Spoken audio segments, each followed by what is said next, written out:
Hallo und herzlich willkommen zurück zu einem neuen Fei Online Let's Play. Und wir machen weiter mit unserer Welterkundung. Ich bin jetzt hier gerade in der schwimmenden Sandinsel bei der Wüste des Todes hinter dem eisernen Tor. Moment, beim Boss ist der Mingshui-Wasserfall. Also hier sind wir jetzt gerade quasi. Sowie die windzerstörte Hängebrücke und der heilige Wasserturm. Außerdem hier oben haben wir schlafende Steininsel, das Huangsha-Dorf, Eingang zu den Mingshui-Grotten, klingt wie ein Dungeon. Vom Wind erodierte Hängebrücke, Nanchi-Shaling, was auch immer das bedeutet. Bei Chisha Ridge der Gobi-Pfad, dann haben wir hier oben die Regenbogeninsel und den Geierstein. Jo, und wie heißt das Ganze auf der großen Karte? Und das andere Bezeichnungen, das Gebiet heißt die Winderosionsinsel. Okay.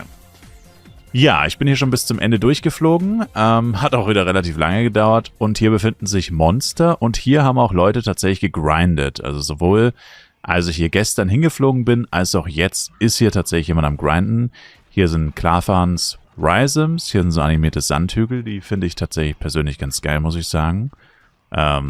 Grafisch jetzt kein Meisterwerk, aber ja, so animierte Texturen in der Open World sind eigentlich gar nicht so schlecht.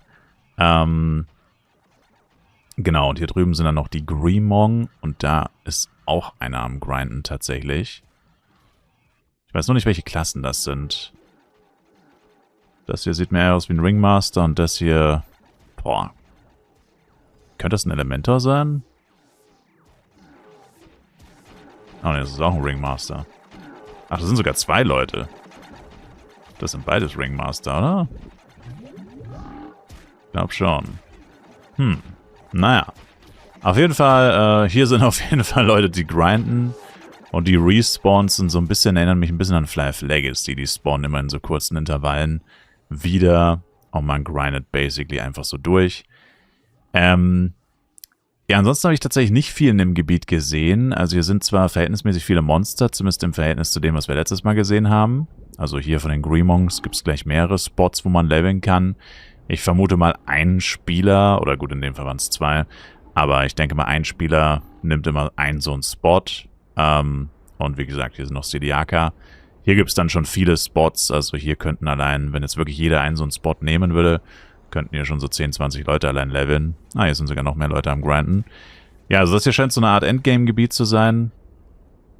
Also vermute ich einfach mal, was ja auch das hinterste Gebiet ist, wo die Leute tatsächlich auch grinden. Das ist auf jeden Fall schon mal etwas Gutes. Das ist auf jeden Fall besser als die Gebiete, die wir beim letzten Mal angeguckt haben.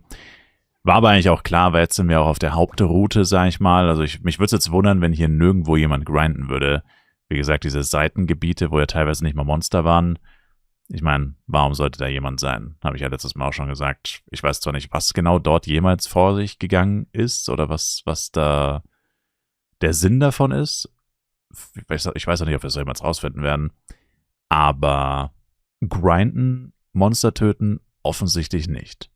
So, jetzt bin ich auch gespannt, was hier bei dem Boss-Symbol passiert. Ob da jetzt einfach ein Open-World-Boss ist. Oder was genau hier mit Boss gemeint ist. Oh. Sieht mehr aus wie ein Flugtaxi-Anlaufstation. Eine. Warum steht hier Boss? Hier ist kein Boss. Oder soll es einfach nur quasi der Mittelpunkt der Insel sein, so ein bisschen? Ich finde, by the way, die Insel ist ganz cool designt, so ein bisschen tropisch mit den Palmen. Warum steht hier Boss? Hier ist kein Boss. Okay, also Boss scheint offensichtlich nicht Boss-Monster zu bedeuten. Oder er ist gerade tot. Ich meine, wenn da in der Mitte ein Boss normalerweise steht, ich meine, könnte schon sein und vielleicht ist er gerade tot. Ist da oben drauf einer steht oder unten in der Mitte? Ja, aber sieht jetzt irgendwie nicht danach aus. Fliegen wir mal weiter. Hier ist diese klassische Hängebrücke, die wir gerade schon auf der Karte gesehen haben. Beziehungsweise gelesen haben. Es gibt auf jeden Fall sehr viele Flugtaxis. Also ich glaube, hier gibt es sogar mehr Flugtaxis als in Fly Universe. Tatsächlich. Genau, was mich immer noch so irritiert, ist diese Musik, dass die immer nur einmal abgespielt wird und dann aufhört. Würde ich mich, glaube ich, niemals dran gewöhnen. Oh, was ist das? Okay, hier liegen irgendwelche Baumstämme auf dem Boden. Wahrscheinlich irgendein Quest-Item oder so. Dann, ganz ehrlich, ist auch ein bisschen cooler Design als uns. Also es heißt ja auch Tote Wüste. Und ich finde es jetzt schon besser designt mit den Kakteen und so, als die Darkon 3 Wüste bei uns. Auch mit den Hügeln hier und so. Leute, hier sind einfach Wheelams. Auch mit den Hügeln und so weiter, ne? Also, klar, ist jetzt auch nicht sehr viel besser und der Sand hat verschiedene Farben. Roter Sand, brauner Sand, ganz heller Sand, etc. Wobei es wahrscheinlich auch einfach daran liegt, dass ich es zum ersten Mal sehe. Will ich nicht leugnen, es liegt wahrscheinlich auch ein bisschen daran, dass ich es zum ersten Mal sehe. Genau, dann hier ist dieser Eingang. Genau. Also das dürfte ein Dungeon sein. Sieht ziemlich heftig aus. Von der Auflösung her würde ich sagen, schaut euch mal den Dungeon-Eingang an. Der hat doch eine viel höhere Auflösung als alles andere, oder? Könnte bedeuten, dass der im Nachhinein hinzugefügt wurde. Später ist das Gebiet selbst. Dann da drüben haben wir Grs. Grs, die sind ja auch in der Darkon 3 Wüste. Alter, das ist der erste Boboku, den wir sehen. Oh mein Gott. Oh mein Gott, der sieht gar... No way. Der chinesische Boboku. Er sieht einfach legit anders aus. Er ist größer und er hat keine Wampe mehr. No way. Einfach der chinesische Boboku. No way. Look what they did to my boy. Damn. Ja, aber auch nicht schlecht tatsächlich. Trägt er eigentlich Crocs? Er trägt Metall-Crocs. Was macht die junge Dame hier? Keine Ahnung, aber die kennen wir so nicht. Okay, also das ist jetzt wahrscheinlich so das NPC-Camp. Wahrscheinlich auch für Quests relevant. Auch für Quests relevant. Dann haben wir hier die Grills. Was war dann hier noch? Ah, da oben rechts. Aber das sind eigentlich auch noch Monster, ne? Alter, das sind Augus? Ich glaube, das sind Augus. Ich glaube, da oben sind Augus. Ja, aber ich meine, insgesamt muss man sagen... Ah, ne, Hobos? Achso, ne, genau, hier sind Hobos. Und ich glaube, das sind safe Augus. 1000% sind das Augus. Ah, hier levelt auch einer. Okay. Sogar zwei. Tatsächlich, noch mehr Willems. Ja, also tatsächlich, doch eigentlich geiler Gestalt als unsere Wüste. Das da ist unsere Wüste. So sieht unsere Wüste aus. Das sind die gleichen Berge und die gleichen Sandfarben. Ohne die Kakteen allerdings. Genau, und die haben hier halt so verschiedene, das haben wir halt so, also jetzt nur auf die Wüste bezogen haben wir das nicht. Also die roten Dinger hier sehen mehr aus so wie Darkon 3, einfach allgemein. Ja, genau, hier sind Augus. Okay. Levelt hier einer? Nö. Oh, noch mehr Greemonks, die sind auch tatsächlich grün. Greemonks und Augus. Okay, dann waren hier die Hobos. Ich finde es schade, dass man auf der Map nicht ranzoomen kann, oder bin ich nur zu blöd dafür? Nee, man kann nur switchen. Zoom bringt nichts. Hier unten auf die Lupe klicken bringt auch nichts. Okay. Ja, alle Gebiete einmal durchzufliegen wird echt lange dauern, leider. Das wird super lange dauern. Genau. Okay, also hier haben wir anscheinend nochmal neue Monster. Das sind Nautrepis und das hier ist, ja, was ist das? Ein Pferd in Rüstung? Pegasus? Keine Ahnung. Sieht auf jeden Fall crazy aus. Oh, da fliegt einer. Oh, da sind zwei. Ich sehe Menschen. Ich sehe Menschen, die sich bewegen. Oder war das eine nur ein CS-Pad? Na, Moment. Okay. Der fängt hier gerade das Grinden an. Was haben wir hier noch? Sind das Mias? Was ist das denn?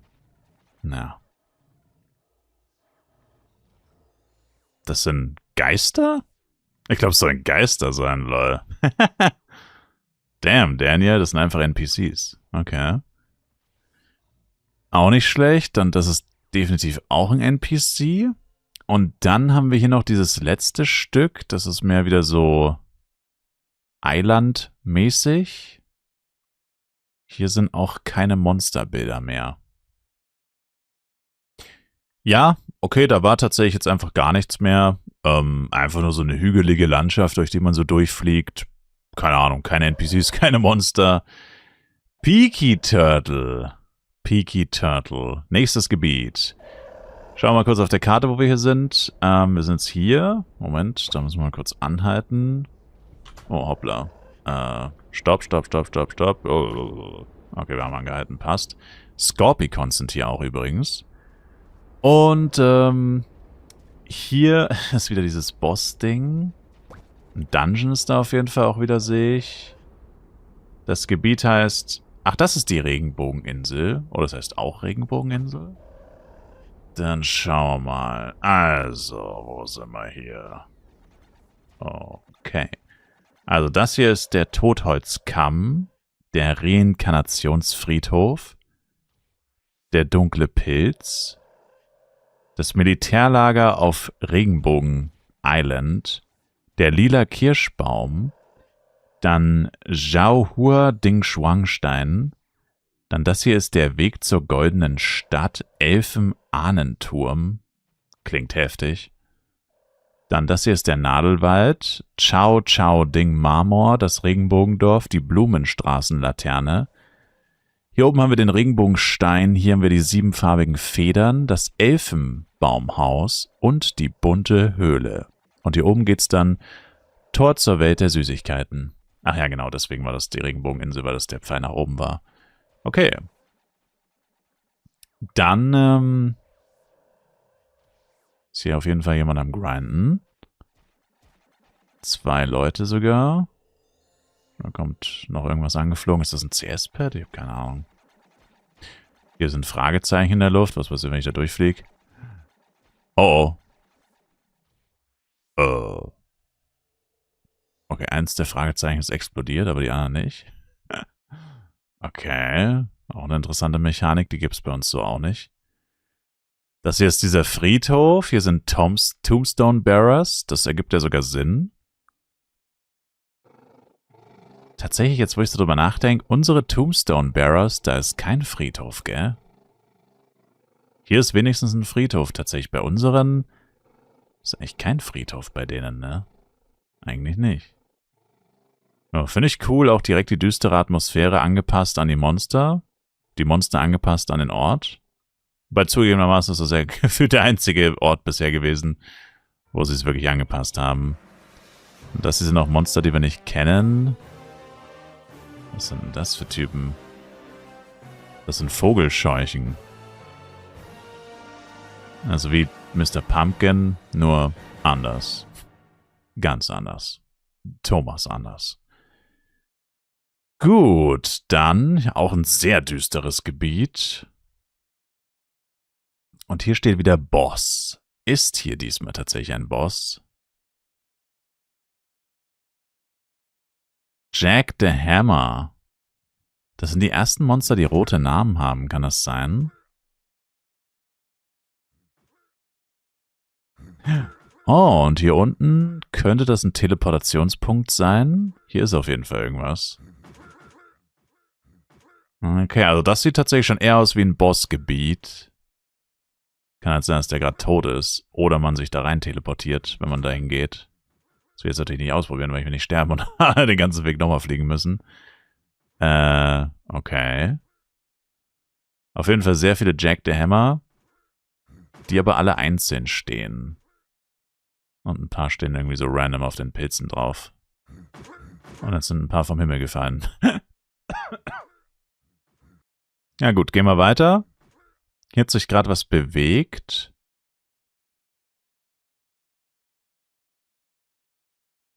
Oh mein Gott. Okay, wir haben es gerade schon bei den Geistern gesehen. Ich habe mich schon gefragt, wann uns das endlich begegnen wird. Das hier sind einfach...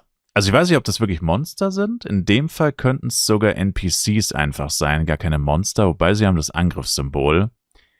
Aber was es auf jeden Fall im chinesischen Flight gibt, was es bei uns wirklich so in der Form noch niemals gegeben hat, ist, Es gibt Dungeons und es gibt Monster, die sehen aus wie Charakter. Ja, also wirklich komplett. Also der hier zum Beispiel trägt ja einen Drehdra-Sword, einen Sparkle Shield, ein Uniform X ist das, glaube ich, oder sowas ähnliches. Und die sehen halt aus wie Charakter.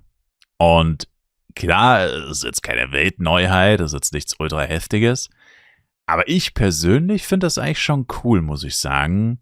Es ist halt einfach mal was anderes. Und es ist etwas, was sie bei uns tatsächlich noch nie gemacht haben.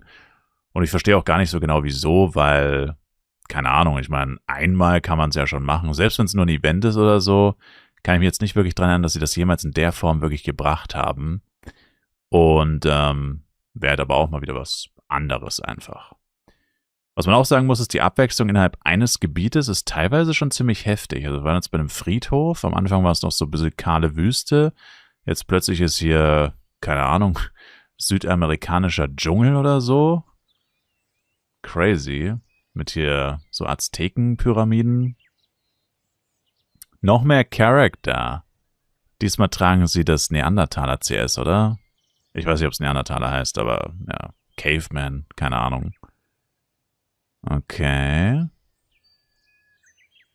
Ich wusste nicht, dass es diese Typen auch in der Open World gibt. Ich kannte sie nur aus einem Dungeon von einem Video, das ich gesehen hatte.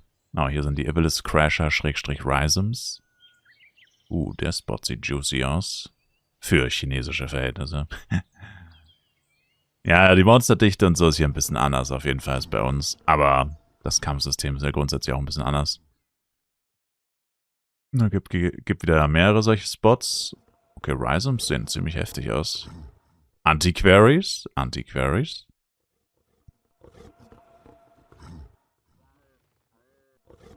Und dann ist hier eine richtig fette Pyramide. Bascues. Und ja, das sind doch die Dinger aus Südamerika. Inka, Azteken, ich weiß es nicht genau. Aber das sind doch diese südamerikanischen Pyramiden, genau. Und da oben wird ein Dungeon-Portal dann wahrscheinlich sein. Hier ist ein Timer. Oh, das ist zugemauert. What?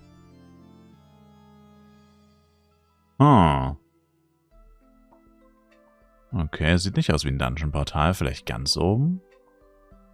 Ja, ganz oben ist das Portal. Okay. Ja, die Dungeons, die können wir uns jetzt so natürlich eher nicht angucken. Wird nur dafür sorgen, dass ich sterbe. Logischerweise. Aber, ja, in den Dungeons wird wahrscheinlich auch ganz gut Action sein, denke ich mal. Logischerweise. Ich meine, das ist ja bei uns eigentlich auch so. Ich meine, gut, momentan auf den in Fluff Universe gesehen, in den normalen Servern jetzt vielleicht nicht ganz so heftig. Da sind die meisten Leute wahrscheinlich tatsächlich eher nicht in Dungeons.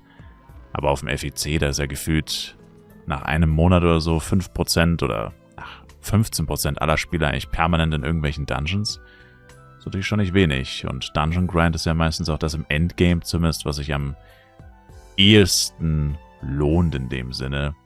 Zumindest in einem Spiel, wo man schon seit 100 Jahren Maximallevel ist, ne? Oh, hier sind mal andere Klassen. Sieht wie Arrow Rain aus. Bisher waren irgendwie gefühlt alle Ringmaster. Was ist das hier? Ein Ranger? Ein Billposter? Ranger, Billposter, ja. Und offensichtlich sind hier einige AFK am Leechen. Aber warum sind die eigentlich alle so groß? Wieso bin ich so klein? Sind die alle viel größer als ich? Wieso sind die so viel größer als ich? Das müssen ja andere Spieler sein. Vielleicht wird man größer mit dem Second Job oder so. Interesting. Mushpoils auf jeden Fall, by the way. Nennen wir den Teufel beim Namen. Neue Monster. Erstaunlich, wie viele neue Monster es hier gibt, ne? Und das ist wieder Character.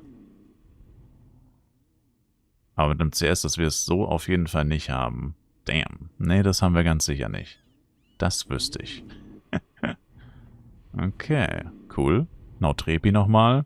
Ja, viele Monster werden doppelt und dreifach benutzt. Screamong, Rhizome, Nautrepi. Ich glaube, das war es bis jetzt. Aber ja, wie gesagt, auch keine Seltenheit bei uns. dass die Monster doppelt und dreifach benutzt werden. In Dungeons, in der Open World, in irgendwelchen Quests. Nichts Ungewöhnliches. Hopper? Hopper sind hier am Start.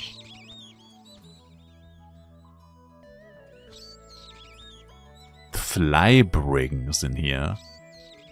Yetis. Und, diese Angel, das Pet Angel? Crazy, okay. Ein riesiger Yeti. Wow, okay, ich glaube, das ist die krasseste Mobdichte, die wir bisher hatten eigentlich. Ich vermute jetzt mal, du kannst sie nicht alle zusammenbrüllen, weil das hat bisher auch noch keiner gemacht. Ich glaube, die Killtime ist hier auch gar nicht so geil. Von dem, was wir bisher gesehen haben, die Killtime war meistens ziemlich schlecht, würde ich sagen. Aber es kann auch wirklich einfach Game Design sein. Und damn, das sind hier diese Laternen. Was passiert, wenn ich da reinfliege? Gar nichts, oder? Na. Okay, ist nur ein grafischer Effekt. Das sind wie solche fetten Scheinwerfer. Okay. Auch interessant. Dann haben wir noch ein paar Anlaufstellen. Jetzt kommen wir zum Regenbogendorf, war es, glaube ich. Mal gucken, ob da ein paar Leute sind. Okay, da ist einer. Und ein Boboku. Aber jetzt nicht wirklich. Also ist wahrscheinlich nur zum Inventar leeren. Na, das sind wahrscheinlich sogar 2, oder? Nee, das... Weil doch, ist Level 1. Also das sind auf jeden Fall beide Spieler. Erkennt man an IDs. Und der ist Level 1. Ich habe schon auch so ein bisschen die Vermutung, dass es hier so ein ähnliches Prinzip gibt wie bei Flive PC mit Level 1er Leech. Weil überall stand eigentlich mindestens noch ein anderer Charakter rum, der offensichtlich nicht mitgekämpft hat. Und, ja, wenn der jetzt Level 1 ist, wäre es natürlich noch so ein Grund dafür, dass, oder zum Inventarplatz könnte auch sein, dass die aus irgendeinem Grund mitgeschleift werden, aber aktiv gar nicht benutzt werden, die Charakter. Also Multiboxing halte ich hier mal für sehr wahrscheinlich. Immerhin reden wir von Flive. Ich kann mir keine Flive-Version vorstellen, in der nicht gemultiboxt wird, ganz ehrlich. Ganz ehrlich. Leute, der trägt einfach Casual. Okay, das ist auf jeden Fall ein NPC. Mit Casual CS. Okay. Ja, dann müsste das eigentlich für dieses Gebiet gewesen sein. Hier oben sind, glaube ich, nochmal Yetis, wenn ich das richtig sehe. Und der Dungeon-Eingang. Mehr wird dann hier wahrscheinlich nicht mehr sein. Ja, genau. Also hier sind nochmal Fat Yetis. Und Ärzte? Wo ist es das? Wahrscheinlich wieder irgendwelche Quest-Items. Und dann müsste jetzt hier... Ah ja, hier ist der Dungeon. Sieht aus wie der Mars Dungeon. Nur mit einer anderen Teleportationsplattform. Und wieder Fragezeichen. Fragezeichen in der Luft. Okay, und dann kommt wieder so ein Übergangsgebiet, wo wahrscheinlich einfach nichts ist, ne? Genau. Denke jetzt nicht, dass hier Monster sind. Wird es so sein wie unten bei diesen Steininseln. Mein zugegebenermaßen... Oh, ne, Moment, hier sind... Warte, hier sind gelbe Punkte. Wieso sind hier gelbe... Ah, doch, hier sind tatsächlich Monster. Oh, sind das diese... Sind das Roaches? Das sind Pinky Roach. Ah ja. Von oben sahen die irgendwie komisch aus. Pink Roaches, okay. Ja gut, dann sind hier sogar Monster. Komischerweise, bei den anderen Gebieten war da gar nichts, ne?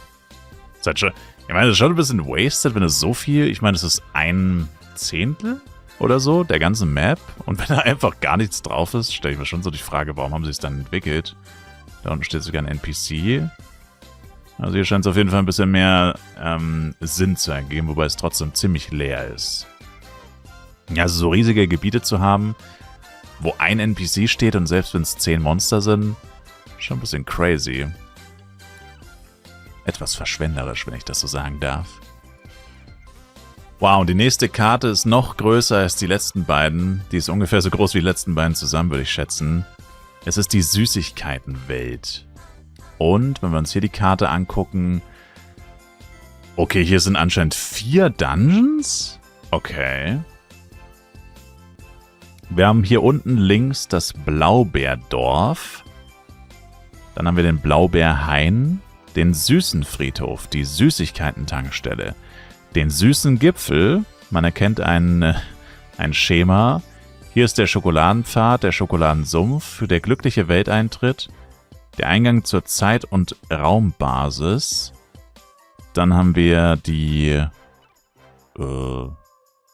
Lollipop-Höhle, die Kiwi-Vogelfarm. Hier oben das Kloster des Heiligen Lichts, das Bienenzuckerdorf und der Eingang zum farbenfrohen Geheimen Reich. Also 4 Dungeons, okay. Dann wird das ja wahrscheinlich so das Main-Gebiet sein? Ich meine, 4 Dungeons ist crazy. Wir hatten bisher überall eigentlich nur einen. Ja gut, plus gegebenenfalls dieses Boss-Ding, was auch immer das bedeutet. Ja, das sind Knights, sieht man schon am Profilbild. Knights mit einem Schwert. Kann ich nicht zuordnen, das gibt's bei uns, glaube ich, nicht. Ja, oder könnte irgendein NPC-Sort sein. Sagt mir jetzt tatsächlich nichts. Aus dem Kopf raus wüsste ich jetzt nicht, wie das heißt, oder ich bin mir relativ sicher, dass es bei uns nicht gibt. Relativ. So, dann haben wir hier irgendwelche Viecher.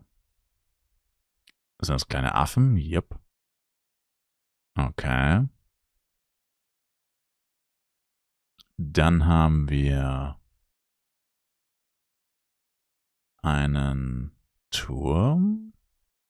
Ein NPC. Ich finde es auch cool, dass die NPCs teilweise einfach normale Charakter sind. Und nicht nur, bei uns sind ja eigentlich nur die, naja gut, stimmt eigentlich gar nicht, aber dass die auch leuchten und so, ne, dass die auch Equipment tragen im Endeffekt, das ist auch cool.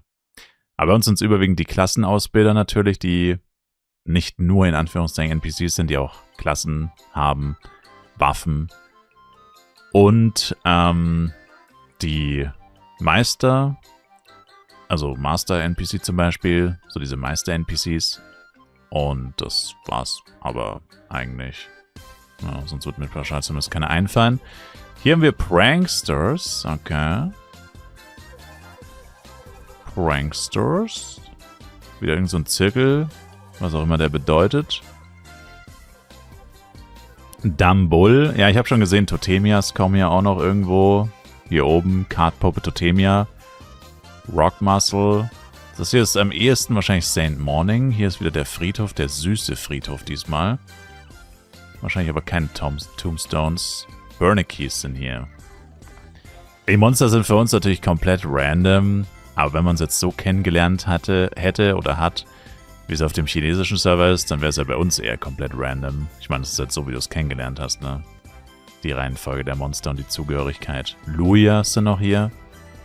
Wobei schon meistens die Monster ungefähr dazugehören. Also ich meine, es sind schon oft Monster nebeneinander, die auch wirklich dazugehören. Ein paar Ausnahmen gibt es, so Augus, Yetis, die haben da jetzt meistens nichts wirklich verloren gehabt. Also nach unserer Logik.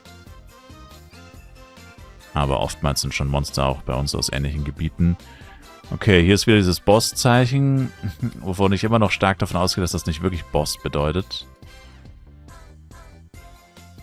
Nicht wirklich, ne. Das jetzt sind alles diese Süßigkeiten. Oder? Es kommt auf jeden Fall Bossmusik und hier ist so ein fettes Symbol. Okay, vielleicht... Alter, was zum Teufel ist das? Es sieht auf jeden Fall heftig aus. Ich sehe zwar keinen Boss, aber vielleicht muss man auf diese Plattform gehen. Könnte ein Portal sein. Sieht schon irgendwie so aus. Als würde man sich da irgendwo hin teleportieren vielleicht. Oder als würde man 5 Leute... Alter, wie heftig wäre das? Ich gehe stark davon aus, dass es nicht so ist. Aber wie heftig wäre das, dass du in jeden Kreis einen Typen reinstellen musst und dann passiert irgendwas? Wird höchstwahrscheinlich nicht so sein. Aber wie heftig wäre das? Also, dass du zu 5 sein müsstest, um den Boss zu beschwören oder so. Das wäre doch mal eine Mechanik hier. Okay, dann, ja, ich weiß nicht, was ich von diesem Süßigkeit-Theme halten soll, muss ich sagen. Bin jetzt auch nicht so der Riesenfan von. Das erinnert mich so ein bisschen an One Piece, an das Whole Cake Island oder wie das heißt, von Big Mom. War jetzt auch nicht so ein großer Fan von, bin ich ehrlich. Big Mom generell und auch von dieser Insel. Genau, das da vorne ist ein Lebkuchenhaus. Okay, da waren jetzt einfach nur ein paar Pop-Cranks hier auf dem Hügel. Da vorne ist ein Tor, das wird der Dungeon sein, aber das ist kein Open-World-Dungeon, oder? Nee, dahinter ist noch ein Portal. Wieder diese Fragezeichen. Ich wüsste echt gern, was es auch mit diesen Fragezeichen auf sich hat. Ja, aber okay, das sieht aber richtig cool aus. What? Ist das ein Aufzug? Das sieht schon fast wie ein Open-World-Dungeon aus. Da kann man ja sogar reinfliegen. Okay. Ich glaube, diesen Dungeon habe ich tatsächlich auch schon mal in einem Video gesehen. Das ist halt echt ein Aufzug. Also ich glaube, es soll einen Aufzug darstellen. Wow. Sieht sick aus. Okay. Geil. Cool, cool, cool, cool, cool, cool, cool. Gefällt mir, gefällt mir. Dann... Ja gut, so groß ist das Gebiet dann doch gar nicht. Wir kommen relativ gut durch. Ja, ich würde auch sagen, nach diesem Gebiet machen wir wieder einen Cut, weil es ist echt heftig. Also das dauert so lange und ich fliege gar nicht so langsam, habe ich das Gefühl. Es ist einfach riesengroß. Einfach riesig. Damn, okay, das Map-Design ist jetzt aber wirklich mal was anderes. Wow, auch wie hoch das da oben ist. Das ist nur schade, dass hier keine Monster sind. Das ist irgendwie so ein bisschen wasted wieder, ne? Aber die kommen jetzt hier. Aber der ganze Anfang des Gebiets ist einfach leer. Hier sind Totemias. Da müssten hier links die Kartpuppen sein. Ich meine, gut, wie die aussehen, wissen wir. Brauchen wir uns jetzt nicht unbedingt angucken. Genau, hier sind Kartpuppen. Hier hinten ist noch eine Windmühle. Und dann... Hier wären nochmal Luias. Die haben wir auch schon gesehen. Da sind noch Giggleboxen. Dann gucken wir zum nächsten Dungeon-Eingang. Der müsste dann... Oh ne, sag mir nicht, dass der da oben ist. Der müsste jetzt eigentlich... Ach so, das da unten ist der Dungeon. Das ist ein Dungeon-Eingang? Wow. Oder? Damn, der hat sogar Scheinwerferbeleuchtung.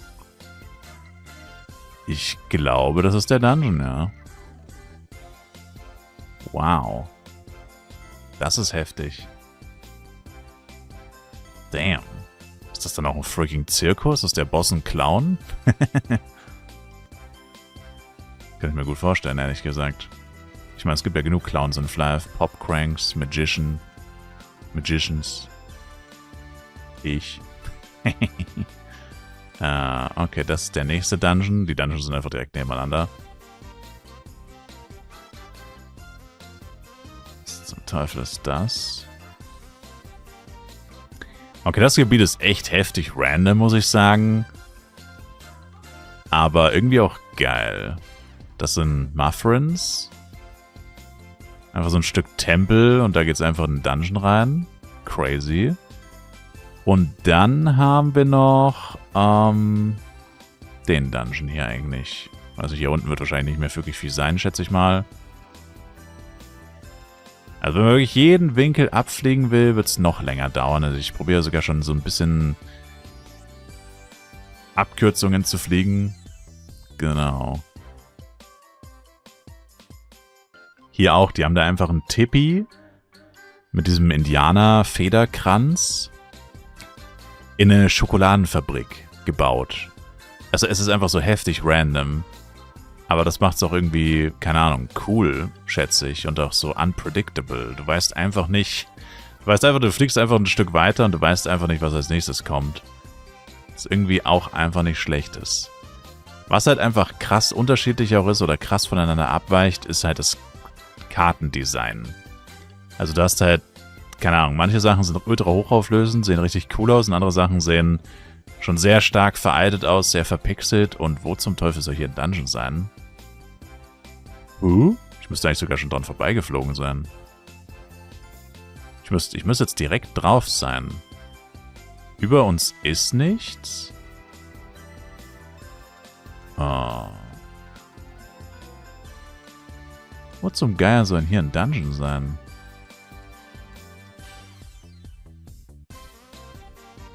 Ich hätte kurz gedacht, vielleicht auf einer der beiden Inseln, aber die sind zu weit weg. Unter der Brücke? Ist das der Dungeon unter der Brücke? Nö. Merkwürdig. Die Brücke ist aber heftig. Die haben wir bei uns auch nicht. So eine riesige, fette Brücke einfach, die eingestürzt ist. Geil. Geil, geil, geil. Und wieder Szeneriewechsel. Ah, da ist ein Dungeon. Ach so, ich glaube, dann ist das der Dungeon wahrscheinlich. Ja. Schauen wir mal, sind das die gleichen Schriftzeichen? Ja, das ist der Dungeon. Okay. Haben wir ihn gefunden. Gut. Wow, das Gebiet sieht auch riesig aus. Hier gibt es insgesamt auch wieder... Na gut, auf dem anderen Gebiet gab es dann nur 3 Dungeons, ne? Ja, dann gab es nur 3 Dungeons. Der 4. ist auf dem nächsten. Und hier haben wir dann wahrscheinlich tatsächlich 4 oder 5 Dungeons. Damn, ist das geil. Damn. Okay. Ja, aber dann machen wir hier wieder einen Cut. Es dauert einfach zu lange, diese riesige Karte abzupflegen. Macht aber total Spaß. Ich sage danke fürs Zuschauen und ich hoffe, dass wir uns auch beim nächsten Mal wiedersehen mit Let's Play Fei Fei Online. Haut rein und schaut im Livestream vorbei. Twitch-Links in der Videobeschreibung. Ciao, ciao.